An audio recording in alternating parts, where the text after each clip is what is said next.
نحمده ونصلي على رسوله الكريم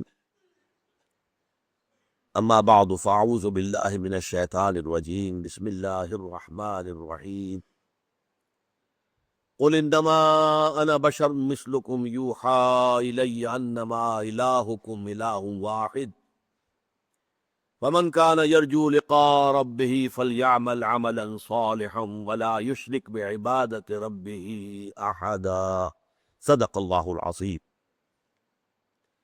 رب اشرح لي صدري ويسر لي امري واحلل عقدة من لساني يفقهوا قولي اللهم ربنا الهمنا رشدنا واعذنا من شرور انفسنا اللهم ارنا الحق حقا وارزقنا اتباعه وارنا الباطل باطلا وارزقنا اجتنابه آمین یا رب العالمین۔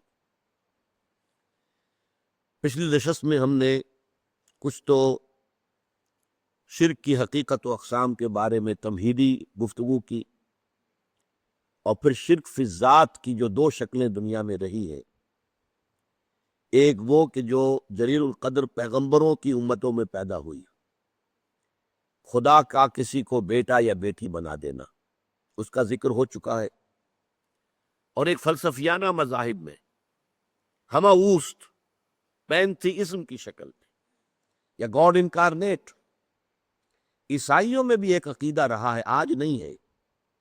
ایک تو وہ ہے تثلیث کہ ایک اللہ، ایک بیٹا حضرت عیسیٰ اور ایک روح القدس، لیکن ان کے ہاں یہ عقیدہ بھی رہا ہے کہ اللہ ہی ہے، حضرت مسیح جو ہے، یعنی گاڈ انکارنیٹ کا تصور بھی ان کے ہاں رہا ہے۔ کرسچنز میں بہت سے مختلف جو ہے مختلف اوقات میں مختلف ادوار میں ان کے عقائد بدلتے رہے۔ بہرحال مجھے اس وقت جو کچھ عرض کرنا ہے وہ یہ ہے کہ اللہ تعالیٰ کا بڑا فضل و کرم ہے اس امت پر، امت محمد پر صلی اللہ علیہ وسلم، کہ یہ امت اس نوع کے شرک سے تاحال محفوظ ہے۔ اگرچہ عوام الناس کے درجے میں یا شاعروں کی مبالغہ آرائی میں نعتیں کہتے ہوئے جب حدود سے تجاوز کر دیا جاتا ہے، اس میں کچھ شائبہ پیدا ہو جاتا ہے، لیکن کسی بھی مستند فرقے، مستند مسلک کے مستند عقائد میں ایسی کوئی چیز موجود نہیں ہے جسے شرک فی الذات سے تعبیر کیا جا سکے۔ مثال کے طور پر آپ کو ایک شعر سنا رہا ہوں، وہی جو مستوی عرش تھا خدا ہو کر، اتر پڑا وہ مدینے میں مصطفیٰ ہو کر۔ کیا ہے گاڈ انکارنیٹ، اوتار کا عقیدہ؟ وہ اوتار کا عقیدہ چاہے رام چندر جی کے لیے ہو، کرشن جی کے لیے ہو، یا محمد مصطفیٰ صلی اللہ علیہ وسلم کے لیے ہو، عقیدہ تو ایک ہی رہے گا۔ اور یہ آپ کے علم میں ہونا چاہیے، شعر کس کا ہے؟ مولانا احمد رضا خان صاحب بریلوی۔ لیکن یہ بھی نوٹ کر لیجئے ساتھی کہ ان کے مسلک کے ایک بہت بڑے عالم جو لاہور میں ہوتے تھے، مولانا محمود احمد رضوی، مرحوم، ان کا انتقال ہو گیا ہے۔ روزنامہ پاکستان میں ایک دفعہ ایک فورم میں بعض لوگوں نے یہ مسئلہ چھیڑ دیا کہ مولانا احمد رضا خان صاحب بریلوی، انہوں نے تو یہ شعر کہا ہے، وہی جو مستوی عرش تھا خدا ہو کر، اتر پڑا وہ مدینے میں مصطفیٰ ہو کر۔ تو مولانا محمود احمد رضوی صاحب نے فرمایا کہ اس پر ہمارا عقیدہ نہیں ہے، یہ ہمارے عقیدے میں شامل نہیں۔ انہوں نے اعلان برات کیا۔ تو اصل میں یہ وہی شاعرانہ مبالغہ آمیزی ہے۔ قرآن مجید میں سورہ شعراء میں یہ بات کہی گئی ہے کہ شعراء جو ہیں وَالشُّعَرَاءُ يَتَّبِعُهُمُ الْغَاوُونَ أَلَمْ تَرَ أَنَّهُمْ فِي كُلِّ وَادٍ يَهِيمُونَ، وہ ہر وادی میں چکر لگاتے ہیں، خیالات میں دور سے دور نکل جائیں گے۔ مبالغہ آمیزی اگر نہ ہو تو پھر شعر کے اندر تاثیر نہیں ہوتی۔ اسی طریقے سے ایک شعر ہے، مدینے کی مسجد میں ممبر کے اوپر بغیر عین کا ایک عرب ہم نے دیکھا۔ بغیر عین کا عرب کیا ہوا؟ عرب میں سے عین نکال دے کیا رہ گیا؟ رب۔ رب کون ہے؟ اللہ۔ بغیر عین کا ایک عرب، معاذ اللہ ثم معاذ اللہ ثم معاذ اللہ۔ یا ایک اور لفظ ہمارے یہاں استعمال ہوتا ہے وہم پیدا کرنے کے لیے، ایہام جس کو کہتے ہیں، احمد بے میم، احمد بے میم، احمد میں سے میم نکال دیں گے کیا بچے گا؟ بتائیے، احد، قل هو اللہ احد اللہ الصمد لم یلد ولم یولد۔ تو اس طرح کی باتیں شاعری میں، عوام میں، واعظوں میں، نعت گو لوگوں میں، یہ ان کے ہاں تو اس طرح کی چیزیں آپ کو مل جائیں گی، لیکن یہ کہ خدا کے فضل و کرم سے یہ امت تاحال اس سے بحیثیت مجموعی محفوظ ہے، اور کسی بھی مستند فرقے کے مستند عقائد میں ایسی کوئی شے موجود نہیں ہے کہ جسے شرک فی ذات قرار دیا جا سکا۔ اس کی وجہ کیا ہے؟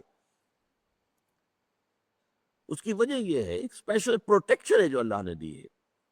یہ امت آخری امت ہے۔ حضور نے فرمایا انا آخر المرسلین وانتم آخر الامم، میں آخری رسول ہوں اور تم آخری امت۔ اس امت کا فساد ہو جائے بحیثیت مجموعی تو اس کا علاج کون کرے گا؟ آخر اب کوئی نبی تو آنے والا نہیں، لا نبی بعدی، انا خاتم النبیین لا نبی بعدی۔ تو اللہ تعالیٰ نے پروٹیکشن دی ہے خاص، محمد الرسول اللہ کی ذات گرامی کو پروٹیکشن دی ہے۔ حالانکہ نوٹ کیجئے، یہ میں دعوے سے کہتا ہوں، جتنی محبت، جتنی عقیدت امت محبت کو حضرت محمد کے ساتھ ہے اور رہی ہے، اس کا عشر عشیر بھی نہیں ہے، 100واں حصہ بھی نہیں ہے کہ جو محبت عیسائیوں کو حضرت عیسیٰ سے رہی ہو۔ حضرت عیسیٰ کو خدا کا بیٹا بنا دیا، حضور کو تو کسی نے نہیں بنایا، کسی نے نہیں کہا، معاذ اللہ۔ حالانکہ محبت عقیدت کو اگر ناپیے تولیے تو میں پھر کہہ رہا ہوں، عشر عشیر کا مطلب 100واں حصہ، 1/10 کا 1/10 عشر عشیر، 100واں حصہ بھی محبت، اس محبت کا جو اس امت کو رہی ہے اپنے رسول محمد صلی اللہ علیہ وسلم سے، اور اے آج بھی کٹ برنے کو تیار ہے، ختم نبوت کے اوپر کٹ برنے کو تیار تھے۔ اسی طریقے سے آپ کو معلوم ہے کہ قانون جو ہمارے ہاں بنا توہین رسالت کا، اس پر کٹ برنے کو تیار ہے مسلمان۔ حالانکہ اور چیزیں جو شریعت کی ان کے بارے میں اتنا حساس نہیں ہے۔ اب سودی کا معاملہ جو ہو رہا ہے، لیکن اس کے بارے میں کوئی خاص عوام کو کوئی احساس نہیں، لیکن ذرا سا ارادہ تو کر کے حکومت دیکھے، توہین رسالت کا قانون اگر ختم کریں گے تو ایک ہنگامہ شروع ہو جائے۔ عیسائیوں کو تو اتنی کوئی عقیدت تھی ہی نہیں کہ خدا کا بیٹا بنا دیا۔ اس سے بھی آگے کا کنٹراسٹ آپ کو بتا رہا ہوں۔ حضرت علی کون ہے رضی اللہ تعالی عنہ؟ حضور کے امتی۔ امتی کا اور نبی کا کیا ریشو پروپورشن ہوا؟ کوئی نسبت بنتی نہیں نا۔ حضرت علی کو خدا بنانے والے پیدا ہو گئے، خدا کا بیٹا نہیں، خدا۔ سبائی، عبداللہ ابن سبا یہودی، جس نے اسلام کا لبادہ اوڑھ کر آ کر مسلمانوں کے اندر تفریق پیدا کی، بنو ہاشم اور بنو میہ کی پرانی جو چپلش چلی آ رہی تھی اسے ہوا دی، پھوکے ماری، بڑکا دیا اس نے، اور وہ فتنہ شروع کیا ہے کہ جس کے زخم سے آج تک بھی خون رس رہا ہے۔ یہ شیعہ سنی کی تقسیم تو اسی کی وہیں سے پیدا ہوئی۔ اس نے حضرت علی کے بارے میں کہا تم خدا ہو، اور شیعوں کی کتابوں میں یہ درج ہے کہ حضرت علی کے سامنے پیش ہوا ہے، وہ گرفتار کر کے لایا گیا، تم یہ بکواس کر رہے ہو؟ ہاں، وہ اور اس کے 40 پیروکار، تم ہو خدا۔ حضرت علی نے کہا کہ باز نہیں آؤ گے تو زندہ آگ میں جلا دوں گا۔ کہا ٹھیک ہے، خدا آزمائش کرتا ہی ہے، جانچتا ہے، پرکھتا ہے اپنے ماننے والوں کو، تم ہمیں آگ میں جلا دو لیکن ہم کہتے ہیں تم خدا ہو۔ حضرت علی نے عبداللہ ابن سبا اس کے 40 ساتھیوں کو زندہ آگ میں جلوایا۔ اس وقت بات کہنے کی یہ ہے کہ آپ ذرا کنٹراسٹ دیکھیے، حضرت عیسیٰ کو خدا کا بیٹا کہنے والے پیدا ہو گئے، اور حضور کے ایک امتی کو خدا قرار دینے والے پیدا ہو گئے۔ اگر اس پر آپ قیاس کریں معاذ اللہ ثم معاذ اللہ ثم معاذ اللہ، پھر تو محمد کو تو خدا کا باپ قرار دینا چاہیے تھا نسبت و تناسب کے اعتبار سے. امتی کو خدا بنایا تو خدا سے اوپر کوئی شے ہونی چاہیے نا کہ جو محمد رسول اللہ کا مرتبہ مقام نہیں. یہ بات در حقیقت یہ ہے. یہ ظلم بھی آپ کو معلوم ہے، ہمارے سنی بھائی بھی کرتے ہیں. یہ عوام الناس یا علی مدد، کسی نے یا محمد مدد نہیں کہا آج تک. مسجدوں میں یا محمد تو لکھا ہوا ہے، لیکن یہ یا محمد مدد کا نعرہ کہیں بھی میدان میں نہیں لگا. مدد کا نعرہ لگتا ہے تو حضرت علی رضی اللہ تعالیٰ عنہ کے نام کے ساتھ. اسی لیے حضور نے فرمایا تھا اے علی تمہاری مثال عیسیٰ کی سی ہے. عیسیٰ کے بارے میں لوگ دو انتہاؤں میں مبتلا ہو گئے. محبت اور عقیدت میں غلو کرنے والوں نے انہیں خدا کا بیٹا بنا دیا، اور ان سے دشمنی اور عداوت رکھنے والوں نے انہیں کافر اور مرتد قرار دے دیا. اسی طرح تمہارے معاملات بھی ہوں گے. تمہیں کافر اور مرتد قرار دینے والے بھی خوارج پیدا ہو گئے، جنہوں نے کہا کہ علی کافر ہے، مرتد ہے، واجب القتل ہے، اور قتل بھی کر دیا، شہید بھی کر دیا. ان کے ایک آدمی بھی خوارج میں سے. اور دوسری طرف انہیں خدا کہنے والے بھی پیدا ہو گئے. لیکن اللہ تعالیٰ نے حضرت محمد صلی اللہ علیہ وسلم کو اس زیادتی سے، اس ظلم سے محفوظ رکھا ہے. اس کا ایک ذریعہ بھی اللہ نے اختیار کیا. اللہ تعالیٰ کی قدرت اپنی جگہ پر ہے، بغیر کسی ذریعے کے، بغیر کسی سبب کے جو چاہے کر سکتا ہے. لیکن یہ دنیا عالم اسباب ہے. یہ تحفظ کیسے ملا محمد الرسول اللہ صلی اللہ علیہ وسلم کو؟ اس نوع کے شرک سے اللہ نے کیسے محفوظ رکھا ہے کہ آپ کی ذات کے ساتھ ایسی کوئی بات جو ہے وہ منسوب نہیں کی جا سکی. پہلی بات یہ، قرآن مجید میں آپ کی بشریت کو بہت نمایاں کیا گیا کہ آپ بشر. سورہ بنی اسرائیل میں آتا ہے کہ مکے کے جو سردار تھے قریش کافر، انہوں نے کہا کہ اچھا یہ ہمیں کر کے دکھا دو، یہ معجزے دکھا دو، تمہارے لیے ایک محل تیار ہو جائے فوراً دیکھتے ہی دیکھتے. ایک باغ ہو یہاں پر مکے کی سنگلاخ زمین میں بے آب و گیا وادی کے اندر، کھجوروں کا انگوروں کا باغ ہو اور اس میں چشمہ بھی بہ رہا ہو، یہ کر کے دکھا دو. آسمان پہ چڑھ کے دکھا دو، آسمان کا کوئی ٹکڑا ہم پر گرا کے دکھا دو. کچھ تو کر کے دکھاؤ نا تاکہ ہم تمہیں مانے کہ تم اللہ کے رسول ہو. ساری باتوں کا جواب کیا دیا گیا؟ قل سبحان ربی هل کنت الا بشرا رسولا. اے نبی کہہ دیجئے میرا رب پاک ہے، وہ سب کچھ کر سکتا ہے، لیکن میں نے تو کبھی دعویٰ نہیں کیا، میں نے خدا ہونے کا دعویٰ تو نہیں کیا ہے. میرا دعویٰ تو یہ ہے کہ میں بشر ہوں، اللہ کا اور رسول ہوں. میں بشر ہوں اور اللہ کا رسول ہوں. یہ دعویٰ ہے میرا. یہی دیکھیے آپ آخری آیت سورہ کہف کی، قل انما انا بشر مثلکم. اے نبی کہہ دیجئے، کان کھول دیجئے، ان کے ڈنکے کی چوٹ کہہ دیجئے، میں ایک بشر ہوں تم جیسا. یوحا الیہ، ہاں مجھ پر وحی کی جاتی ہے. میرا اور تمہارا جو فرق ہے وہ یہ ہے، تمہارے لیے علم صرف یہی ہے جو حواس خمسہ سے اور عقل سے حاصل ہو جاتا ہے، بس. میرے پاس ایک اور ذریعہ علم ہے، وہ وحی کا ہے. یوحا الیہ، میں ہوں تو بشر تم جیسا. قل انما انا بشر مثلکم یوحا الیہ، مجھ پر وحی کی جاتی ہے. انما الہکم الہ واحد، کہ تمہارا الہ تو بس ایک ہی الہ ہے، ایک ہی معبود ہے جو تنہا ہے، اکیلا. تو بشریت کو نمایاں کرنا حضور صلی اللہ علیہ وسلم کی قرآن مجید میں جو بار بار آتا ہے، یہ ایک ذریعہ بن گیا کہ وہ تصورات دوسرے جو ہے وہ لا کر شامل نہ کیے جا سکے. اس معاملے میں سورہ تغابن کی 2 آیات جو بڑی اہم ہے. وہاں فرمایا گیا ہے کہ پچھلی جو قومیں آئیں جن کے پاس رسول آئے، وہ جب رسول ان کے پاس آئے اور وہ انہوں نے کفر کیا تو کیا کہا انہوں نے؟ اب بشر یہدوننا فکفروا وتولوا واستغنى اللہ. کیا بشر ہمیں ہدایت دیں گے؟ ہمیں ہدایت دینے کے لیے فرشتہ آتا تو ہم مان لیتے، یہ تو ہمارے جیسا بشر ہے.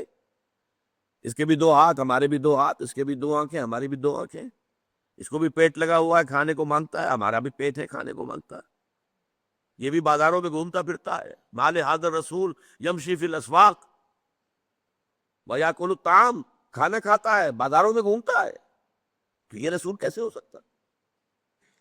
اب دیکھیے، یہی ایک بیماری ہے جس کا ریورس بعد میں آیا۔ بیماری ایک ہی ہے، ظہور مختلف شکلوں میں ہوتا ہے، سمپٹمز مختلف ہیں۔ ان کافروں نے یہ کہہ کر رسول ماننے سے انکار کر دیا کہ یہ تو بشر ہے، رسول کیسے ہو سکتے؟ اور بعد میں امتوں میں جب گمراہی آئی، جنہوں نے رسول مان لیا انہوں نے بشریت کا انکار کر دیا، یہ رسول ہے، بشر کیسے ہو سکتے؟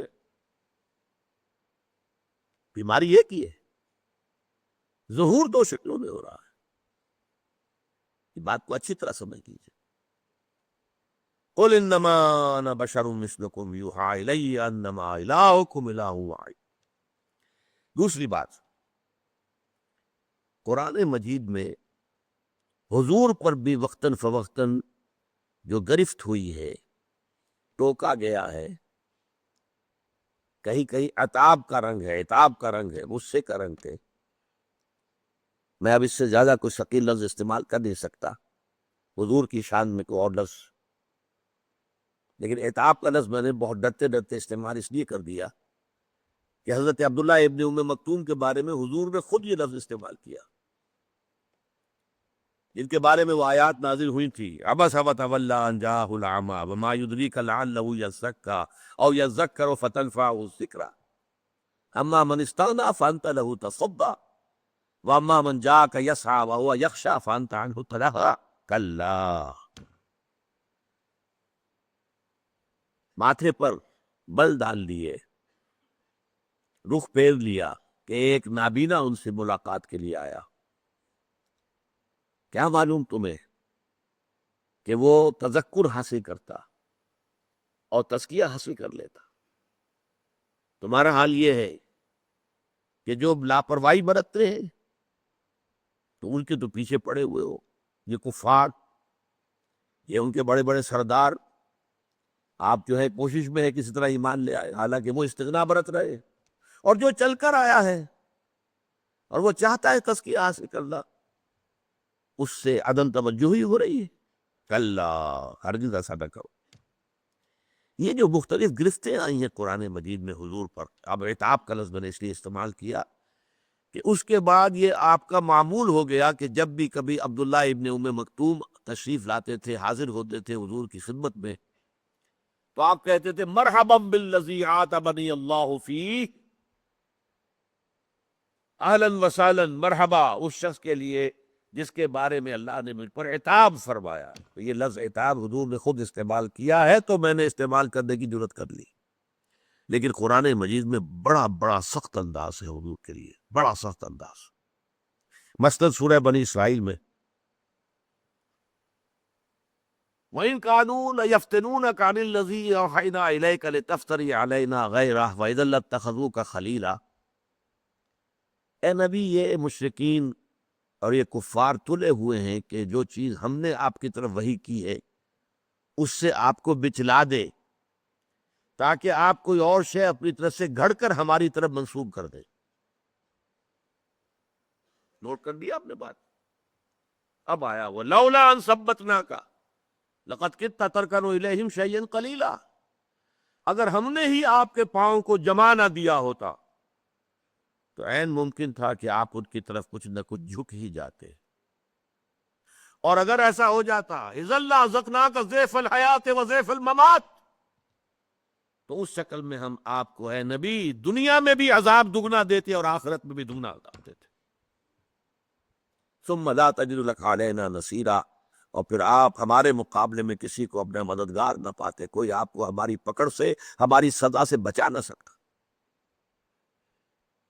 یہ بھی انداز جو ہے قرآن مجید کا، اور بہت سے مقامات ہیں، یہ تو میں نے چند جو ہے نمونہ مشتے از خروارے آپ کے سامنے رکھ دی۔ یہ بھی در حقیقت ایک بہت بڑا ذریعہ بنا ہے اس کا کہ یہ جو الوہیت کو حضور کے ساتھ متصف کرتے نا، ایک اور واقعہ تو اور جو بہت مشہور ہے، ویسے حضور نے کبھی بد دعا نہیں دی، لیکن ایک موقع پر ایک جملہ ایسا نکل گیا جس کے اندر بد دعا کا رنگ تھا، واضح طور پر بد دعا بھی نہیں تھی وہ۔ غزوہ احد میں جب آپ زخمی ہوئے ہیں اور آپ کے چہرے پر وار پڑا ہے تلوار کا، اور آپ کے رخسار مبارک کی ہڈی جو ہے اس کے اندر زخم ہوا، اور آپ کے 2 دانت جو ہیں وہ شہید ہوئے، خود جو پہنا ہوا تھا اس کی 2 کڑیاں آپ کی اس ہڈی کے اندر، رخسار کی ہڈی کے اندر گھس گئی۔ انہیں جب نکالنا چاہا، ایک صحابی نے دانت پکڑ کر کھینچا تو ان کے دانت نکل گئے، وہ نہیں نکلی، اور پھر کسی اور نے کسی طریقے سے نکالا ہے تو خون کا فوارہ چھوٹا ہے، پھر اس پر حضور کے زبان مبارک سے الفاظ نکل گئے، کیف یاد اللہ قوما خضبوا وجہ نبیہم بالدم، اللہ اس قوم کو کیسے ہدایت دے گا جس نے اپنے نبی کے چہرے کو خون سے رنگین کر دیا۔ فوراً آیت اتر آئی، لیس لک من الامر من شیء، لیس لک من الامر شیء، اے نبی آپ کے پاس اختیار کوئی نہیں ہے، اما یعذبہم، اللہ چاہے گا تو انہیں عذاب دے گا، اما یتوب علیہ، اللہ چاہے گا ان کی توبہ قبول کر لے گا۔ یہ اختیار ہمارا ہے، اس اور پریروگیٹو انگریزی میں آپ کہیں گے یہ ہمارا جو ہے یہ خاص اختیار ہے، پریروگیٹو ہے، اس میں کسی کو دخل نہیں ہے۔ اور عجیب یہ تاریخ کا واقعہ بڑا عجیب ہے کہ وہ حادثہ جس شخص کی وجہ سے ہوا، خالد ابن ولید، اس لیے کہ وہی تھے کمانڈر، کیولری جو تھی، رسالہ جو تھا کفار کا، مشرکین کا، اس کے کمانڈر وہ تھے، ایمان نہیں لائے تھے، کافر تھے، مشرک تھے۔ انہوں نے دیکھ لیا کہ وہ اب جو درا ہے جہاں پر 50 تیر انداز حضور نے کھڑے کیے تھے وہ خالی ہو گیا، پورے احد کا چکر دے کر ادھر سے آ کر جو حملہ کیا ہے، پھر 70 صحابہ شہید ہو گئے، حضور مجروح ہوئے اور بے ہوش ہو گئے، اس لیے کہ اتنا خون بہ گیا کہ ذوف کی وجہ سے بے ہوشی طاری ہو گئی، مشہور ہو گیا کہ حضور کا انتقال ہو گیا۔ وہی خالد ابن ولید ہے جن کو اللہ تعالیٰ نے حضور ہی کی زبان مبارک سے خطاب دلوایا، خالد سیف من سیوف اللہ، خالد تو اللہ کی تلواروں میں سے ایک تلوار ہے۔ تو پہلی بات میں نے عرض کی کہ اللہ تعالیٰ نے قرآن میں حضور کی بشریت کو بہت نمایاں کیا، اور اس ضمن میں صاحب زیادہ فیض الحسن صاحب کا قول آپ کو سنا دوں۔ اگرچہ ایک صاحب نے مجھ سے یہ کہا کہ آج کل حالات بہت بدل گئے ہیں، اور اس وقت جو ہے یہ جو غلط عقائد ہیں وہ بڑے طوفانی انداز میں ہمارے معاشرے میں پھیل رہے ہیں، تحریک کی شکل اختیار کر لی ہے نا، جیسی تبلیغی جماعت کی ایک تحریک تھی، اس کو دیکھ کر کچھ اور مسلک کے لوگوں نے بھی سوچا کہ ہماری بھی اسی طرح کی تحریک ہونی چاہیے، تو تحریک کے مقابلے میں تو پھر تحریک چاہیے۔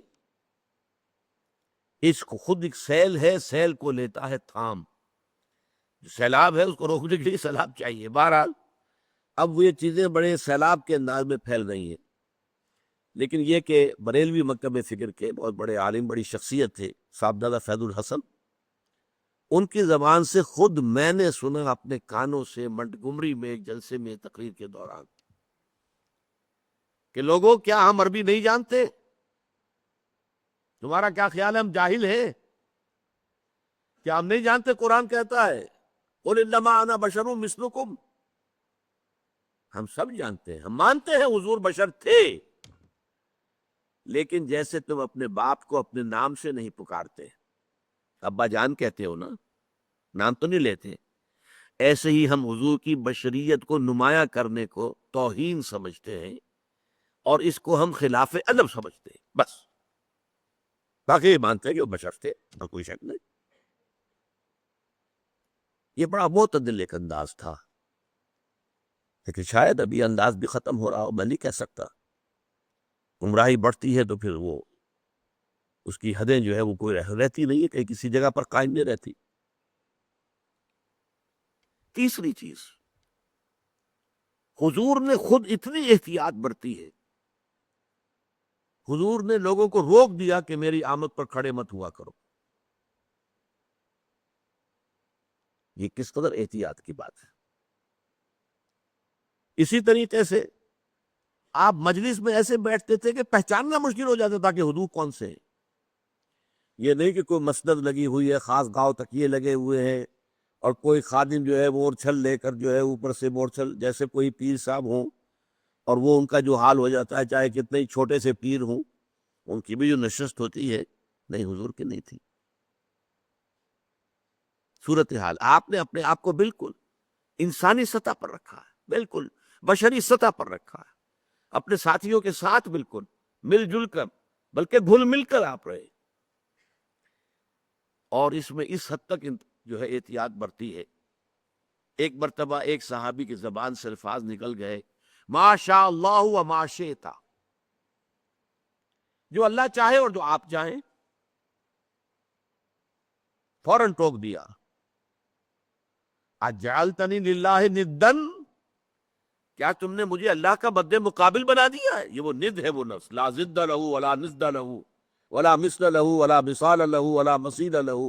آپ جمعوں کے خطبوں میں یہ سنتے ہوں گے تکرار کے ساتھ الفاظ، ضد، مد مقابل، ضد وہ ہے مد مقابل جو سامنے آ کر چیلنج کر سکے آپ کو، وہ ضد ہے، ند۔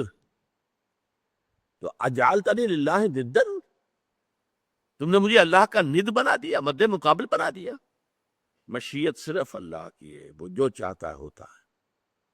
میری مشیت، اگر میری مشیت سے کچھ ہو سکتا تو ابو طالب ایمان لائے بغیر دنیا سے کبھی نہ جاتے۔ کتنی محبت تھی حضور کو ابو اپنے چچا سے، کتنے احسانات تھے ابو طالب کے حضور کی گردن پر، ایک آہنی فصیل بن کر کھڑے رہے ہیں، پروٹیکشن دی ہے، اور پورا بنو ہاشم کا خاندان ہے کہ سردار تھے بنی ہاشم کے، تو بنو ہاشم ان کے حکم سے ادھر ادھر ہو سکتے ہی نہیں تھے، قبائلی نظام بڑا مضبوط تھا، اور وہ حضور کا پشت بڑا بنا رہا آخر وقت۔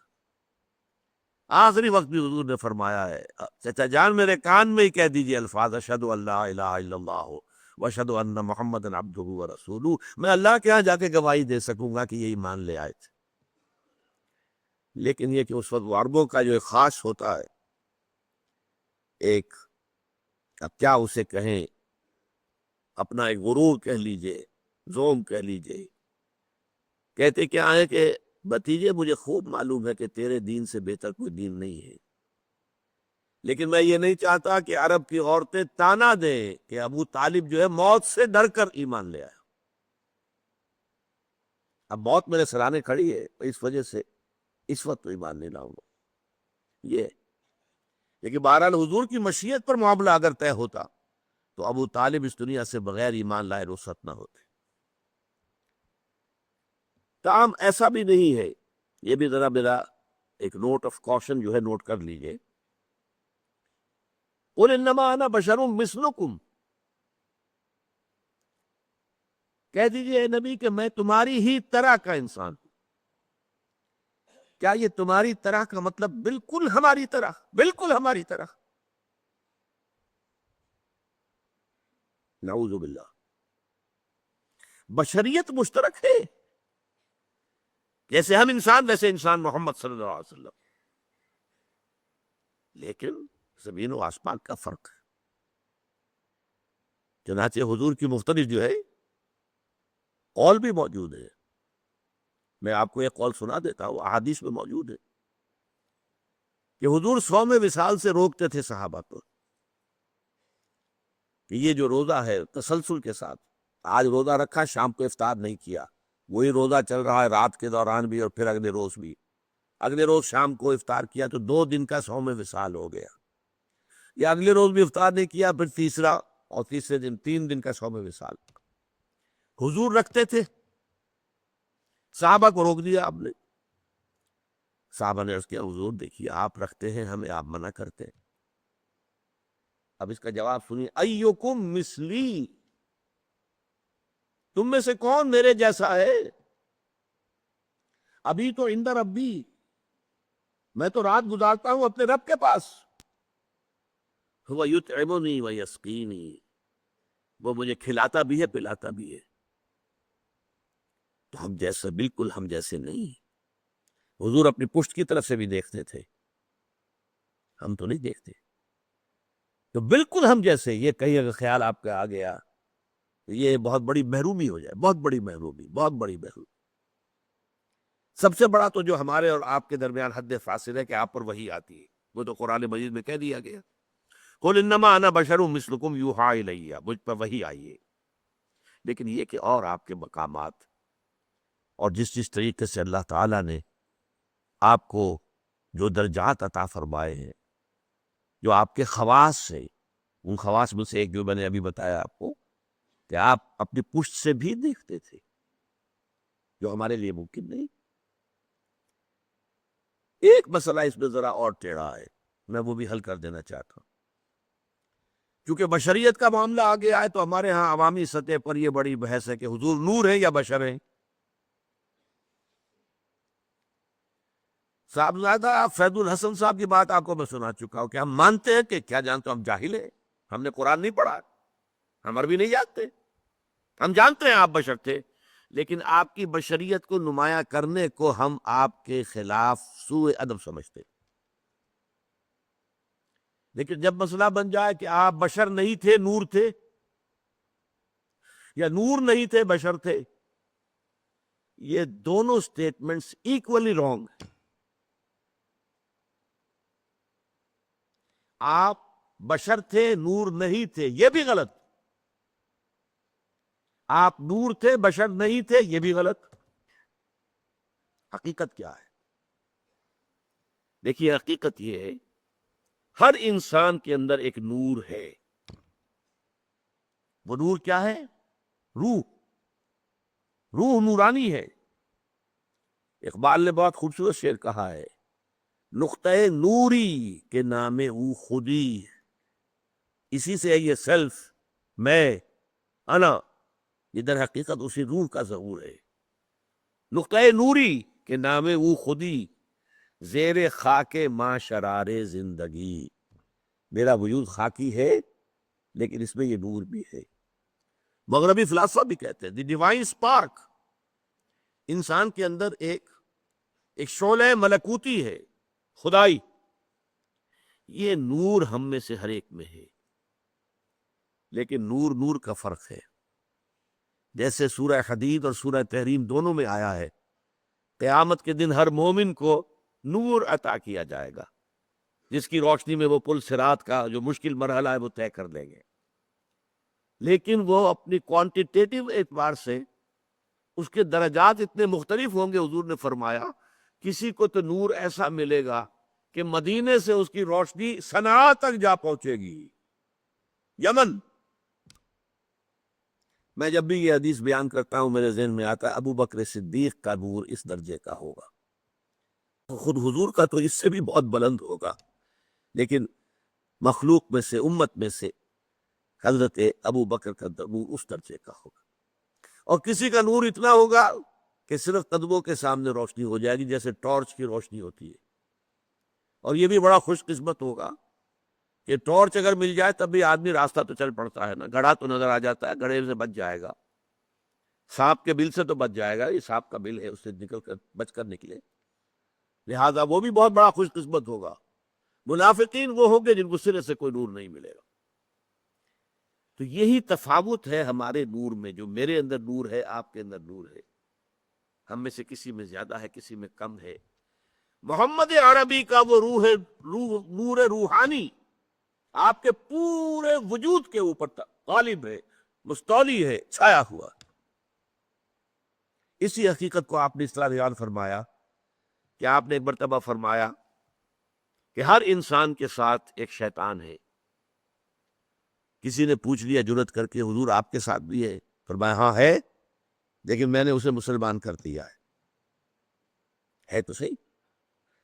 حضور کی بشریت بھی ہے، بشریت کے تقاضے بھی ہیں، لیکن آپ کی روحانیت ہے، اور روحانیت کی نورانیت ہے، وہ بشریت کے اوپر روحانیت اتنی غالب آ گئی ہے کہ اسے ہم کہہ سکتے ہیں کہ آپ مجسم نور تھے، لیکن نفی نہیں کی جائے گی، آپ بشر بھی تھے نور بھی تھے۔ آپ بشر بھی تھے، آپ آمنہ اور عبداللہ کی اولاد تھے، بیٹے تھے، آپ عبد المطلب کے پوتے تھے، آپ ہاشمی تھے، قرشی تھے، آپ انسان تھے، آپ کھانا کھاتے تھے، آپ کو تکلیف بھی ہوتی تھی، آپ کے اوپر جادو تک بھی اثر کر جاتا تھا، یہ ہوا ہے۔ بشریت کی نفی کیسے کر دیں گے؟ آپ کے وار پڑا ہے تو خون کا فبارہ چھوٹا ہے، اب خون زیادہ چلا گیا ہے تو آپ بے ہوش بھی ہوئے ہیں، کیسے نفی کر دیں گے؟ لیکن یہ کہ آپ کی نورانیت جو ہے، روح کی نورانیت، روح محمدی، اس کی نورانیت نے اس پورے وجود بشری کو ڈانپ لیا ہے، اور اس اعتبار سے ہم کہیں کہ آپ نور مجسم تھے تو کوئی غلط نہیں۔ تو آپ نور بھی تھے اور بشر بھی تھے، ان میں سے کسی ایک پہلو کی نفی بھی کرنا میرے نزدیک بہت بڑی غلطی ہے، بلکہ میں اسے گمراہی سے بھی تعبیر کروں گا۔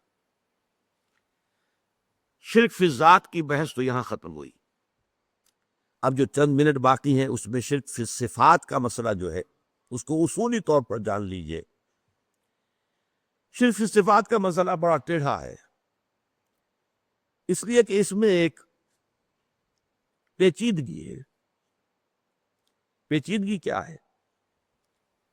ہماری زبان کی محدودیت ہے کہ ہم وہی لفظ ایڈجیکٹیوز کی حیثیت سے، صفات کی حیثیت سے جو مخلوق کے لیے استعمال کرتے وہی خالق کے لیے استعمال کرتا۔ اللہ عالم ہے، علیم ہے، علامہ ہے، ٹھیک، انسانوں میں بھی علیم بھی ہے، علامہ بھی ہے، لفظی اشتراک ہو گیا کہ نہیں؟ اللہ کا بھی وجود ہے، ہمارا بھی وجود ہے،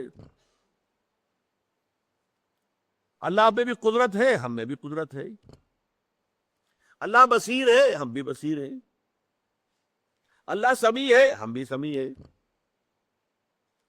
یہ الفاظ ہمارے مشترک ہیں، لیکن ان کے مفاہیم زمین و آسمان کا فرق ہے۔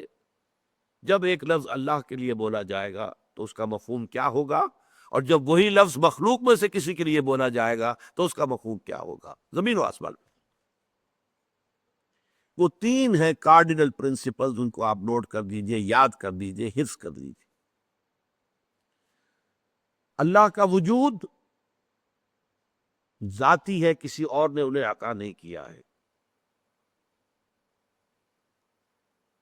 مخلوق کا وجود ذاتی نہیں، عطائی ہے، اللہ نے وجود دیا ہے تو ہوا۔ اسی طرح اللہ کی صفت ذاتی ہے، کسی کی عطا کرتا نہیں ہے۔ مخلوق کی صفات عطائی ہے، اللہ نے عطا کی ہے تو حاصل ہوئی۔ نمبر دو، اللہ کا وجود قدیم ہے، ہمیشہ سے، ہمیشہ سے، ہمیشہ سے۔ مخلوقات کا وجود حادث ہے، پہلے نہیں تھا پھر ہو گیا۔ اسی طرح اللہ کی صفات بھی قدیم ہے، ہمیشہ سے ہیں، اور مخلوق کی صفات بھی حادث ہیں، پہلے نہیں تھی پھر ہو گئی۔ اللہ کا وجود لا متناہی ہے، لا متناہی، باؤنڈ لیس، مطلق، بے انتہا، اور مخلوقات کا وجود متناہی ہے، لمیٹڈ ہے، محدود ہے۔ اسی طرح اللہ کی صفت غیر متناہی، باؤنڈ لیس، جبکہ مخلوقات کی صفات متناہی ہے، محدود ہے، لمیٹڈ ہے۔ یہ تین فرق ذہن میں رہنے چاہیے، اگر ان میں ذرا گڑبڑ ہو جاتا ہے تو پھر انسان بے جانے بوجھے، غیر شعوری طور پر، بغیر سمجھے ہوئے، نادانی میں شرک میں مبتلا ہو جاتا۔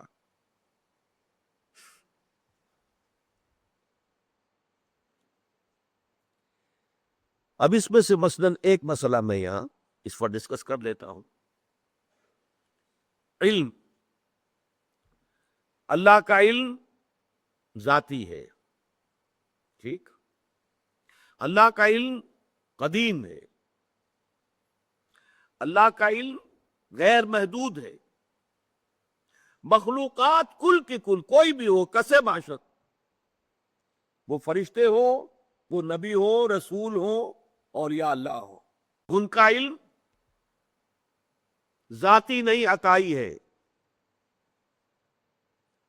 نوٹ کر لیجئے، فرشتوں سے جب کہا گیا تھا ذرا نام بتاؤ تم، تو حضرت آدم کو جو بتا دیے گئے تھے، کیا جواب تھا؟ سبحانک لا علم لنا الا ما علمتنا، اے اللہ تو پاک ہے، ہمیں تو کوئی علم حاصل نہیں سوائے اس کے جو تو نے ہمیں علم دیا ہے، بس۔ اللہ کا علم ذاتی، مخلوقات کا علم عطائی، اللہ نے دیا جتنا دیا۔ اللہ کا علم قدیم، مخلوقات کا علم حادث، ہم نے کچھ سیکھا، پڑھا، اس سے کچھ علم حاصل کر لیا، کچھ اللہ تعالیٰ نے چلیے ہمیں علم لدنی دے دیا، دل میں ڈال دیا، چلیے وہ بھی ہے، لیکن یہ کہ وہ ہمیشہ سے تو نہیں تھا، نہ ہم ہمیشہ سے تھے، نہ ہمارا علم ہمیشہ سے تھا۔ اللہ کا علم قدیم اور جملہ مخلوقات کا علم حادث۔ اور نمبر 3، اللہ کا علم غیر محدود، لا متناہی، بکل شیء علیم، ہر شے کا علم، عالم الغیب والشہادہ، غیب اور شہادہ سب کا جاننے والا۔ لیکن مخلوقات، پھر میں کہوں گا کسے باشد، وہ فرشتے ہو، وہ انبیاء ہو، رسول ہو، اولیاء اللہ ہو، کسے باشد، ان کا علم محدود، لا محدود نہیں۔ یہ 3 مسئلے ہیں جن سے حل ہوتا ہے معاملہ علم غیب کا، جو بڑا جھگڑا ہے، حضور کو علم غیب حاصل تھا یا نہیں۔ اس میں جو اصل ٹرک ہے، مسئلے کو حل کرنے کے لیے جو اصل کلید ہے، وہ کیا ہے؟ پہلے غیب کو معین کر لیں، غیب کسے کہتے ہیں؟ بعض لوگوں نے اس کی ڈیفینیشن یہ کر لی، غیب کا علم وہ ہے کہ جو از خود حاصل ہو جائے، خدا کے دیے بغیر۔ اس معنی میں تو کسی کو کوئی علم حاصل ہی نہیں، کوئی اختلاف ہو نہیں سکتا۔ یہ جو شہادہ اور غیب کی اصطلاحات قرآن مجید میں آتی ہے، وہ اس اعتبار سے آتی ہیں کہ ایک وہ چیزیں جو ہماری نگاہوں کے سامنے ہیں، ہم اپنی آنکھوں سے دیکھ سکتے ہیں، اور آنکھوں کے لیے ہم نے ٹیلیسکوپ بھی ایجاد کر لیے، مائکروسکوپ بھی ایجاد کر لیے، اس سے دیکھ سکتے ہیں۔ ایک وہ عالم ہے جو ہماری نگاہوں سے پوشیدہ ہے، فرشتے ہماری نگاہوں سے پوشیدہ ہے، وہ نہ ٹیلیسکوپ سے نظر آئیں گے، نہ مائکروسکوپ سے نظر آئیں گے۔ عالم آخرہ، جنت دوزخ ہماری نگاہوں سے پوشیدہ ہے۔ یہ عالم غیب ہے ہمارے لیے۔ اللہ تعالیٰ غیب اور حاضر دونوں کا جاننے والا ہے، حالانکہ اللہ کے لیے غیب ہے ہی نہیں۔ آپ سوچئے، اللہ کے لیے تو آنے واحد میں ہر شے اس کی نگاہوں کے سامنے بیک وقت موجود ہے، اس کے لیے غیب نہیں ہے۔ جب کہ قرآن کہتا ہے عالم الغیب والشہادہ، وہ ہمارے اعتبار سے جو چیز ہمارے لیے غیب ہے وہ اللہ کے علم میں ہے، اور جو چیز ہمارے لیے شہادہ وہ تو اللہ کے علم میں ہے۔ اس حوالے سے سمجھ لیجئے، نبی تو ہو ہی نہیں سکتا جسے کچھ نہ کچھ علم غیب نہ دیا جائے۔ اگر نبی کا علم بھی وہی ہو جو ہمارا ہے، تو پھر ہمارا ان کا فرق کیا ہوا؟ نبی نے فرشتے کو دیکھا ہے، نبی کو جنت اور دوزخ کی سیر کرائی گئی ہے، ملکوت السماوات والارض حضرت ابراہیم کو دکھائے گئے، کذالک نوری ابراہیم ملکوت السماوات والارض۔ معراج میں حضور کو کیا کچھ دکھایا گیا ہے؟ یہ اگر یہ چیزیں غیب کی ہیں نا، اگر یہ چیزیں وہی فرشتہ یہ غیب ہے نا، تو غیب کا علم نہ دیا جائے تو نبی کہاں ہوا؟ وہ تو پھر عام انسان ہے۔ قل انما انا بشر مثلکم یوحی الی، وحی آ رہی ہے میرے پاس، تو یہ از خود غیب سے وہ عملہ آ رہا ہے۔ البتہ کل غیب جو ہے وہ اس کی نفی ہو جائے گی، کل غیب نہیں۔ چنانچہ یہ میں نے باقاعدہ ایک بریلوی عالم دین سے گفتگو کی تھی، ابھی میں طالب علم تھا، میڈیکل کالج میں پڑھ رہا تھا، تو انہوں نے جا کے اپنی کتابیں مجھے دکھائیں کہ دیکھیے ہم مانتے ہیں حضور کا علم ذاتی نہیں عطائی ہے، نمبر 1۔ حضور کا علم قدیم نہیں حادث ہے، نمبر 2۔ حضور کا علم لا محدود نہیں محدود ہے۔ تو میں نے کہا پھر میرا تو آپ سے کوئی جھگڑا نہیں ہے، 3 باتیں آپ واقعی مان لے تو پھر میرا کوئی جھگڑا نہیں، میرا اختلاف تو ختم ہو گیا۔ اب ٹیکنیکل بحث ہے، قرآن مجید میں بھی آیا ہے لا یظہر علی غیبہ الا من ارتضی من رسول، اللہ اپنے غیب کو ظاہر نہیں کرتا مگر اپنے رسولوں میں سے جن کو پسند کرتا ہے ان کو وہ غیب کی خبر دیتا ہے۔ غیب کی خبریں دیتے ہیں نبی، تبھی تو وہ نبی کہلاتے ہیں۔ تو یہ جو غیب کا مسئلہ ہمارے ہاں علم غیب کا ہے وہ بھی اس سے حل ہو جاتا ہے۔ باقی اس مسئلے پر انشاءاللہ اگلے اتوار کو گفتگو ہوگی۔ بارک اللہ لی ولکم فی القرآن العظیم ونفعنی وإیاکم بالآیات والذکر الحکیم۔